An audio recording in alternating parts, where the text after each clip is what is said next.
لنا يا خالقنا غفرانا نسألك وأنت الأسمى نأمل عفوك سبحانك. Kita berada di bulan Sya'ban al-Mubarak, salah satu bulan yang baginda Rasulullah Sallallahu Alaihi Wasallam memberikan perhatian yang khusus. Katanya dalam hadis beliau bersabda, "Hada syahrun yaghfalu anhu an-nas." Bulan ini ramai manusia yang melupakan atau mengabaikan. Sebab apa?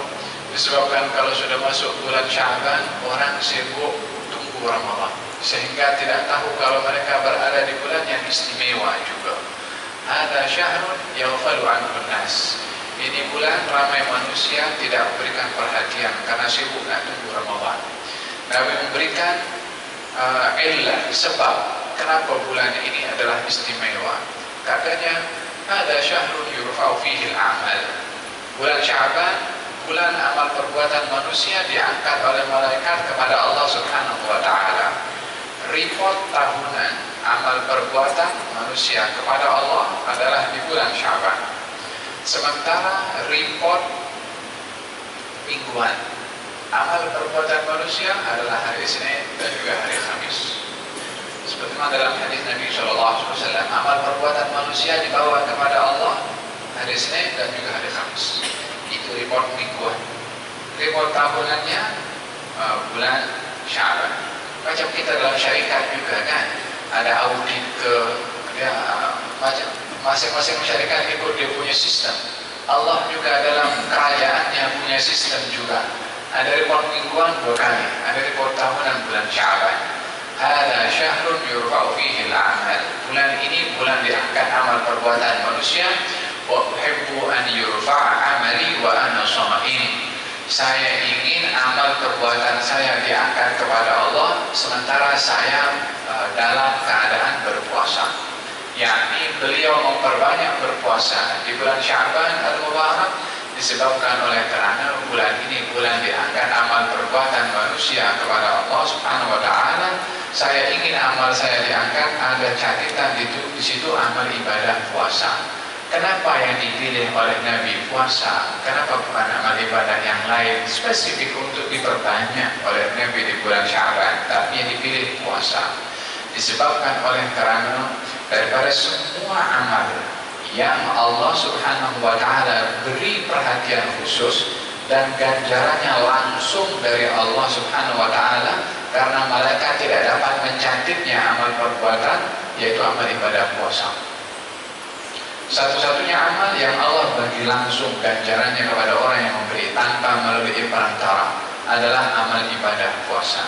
Kata baginda Rasulullah meriwayatkan hadis daripada Allah Subhanahu wa taala, kullu amal bani Adam lahu illa shaum. Setiap amal perbuatan baik anak-anak Adam itu kembalinya kepada anak Adam itu sendiri, illa shaum, kecuali puasa. Fa innahu li.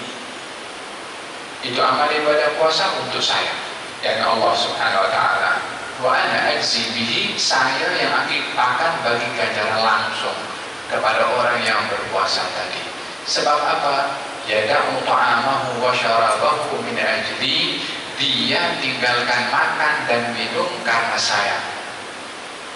Maka saya berhak yang memberi langsung ganjaran amal ibadah puasa. Demikian firman Allah dalam hadis Al-Qudsi. Maka Nabi memilih puasa diperbanyak di bulan Sya'ban disebabkan bulan itu bulan diangkat amal, dipilihnya puasa karena ianya satu-satunya ibadah yang Allah Subhanahu wa taala secara langsung memberikan ganjaran kepada orang yang berpuasa, dengan harapan mudah-mudahan kalau ada daripada report itu selama setahun ada merah ke ini maksiat dibuat banyak maksiatnya, kod pada penghujungnya ketika dibawa amal itu ada amal ibadah puasa dan amal ibadah yang Allah suka, yang merah-merah itu dipandang, diampunkanlah maksudnya oleh Allah Subhanahu wa taala. Wa uhibbu an yurfa'a amali wa ana sha'im. Saya ingin amal ibadah saya diangkat kepada Allah di situ saya sedang berada dalam keadaan berpuasa. Mudah-mudahan Allah Subhanahu wa taala berikan kepada kita hidayah dan taufik di bulan Sya'ban dan Mubarak ini untuk kita mengambil masa beberapa hari dalam bulan ini untuk berpuasa, kurang-kurang 3 untuk mendapatkan fadilah berpuasa selama 3 hari dalam 1 bulan.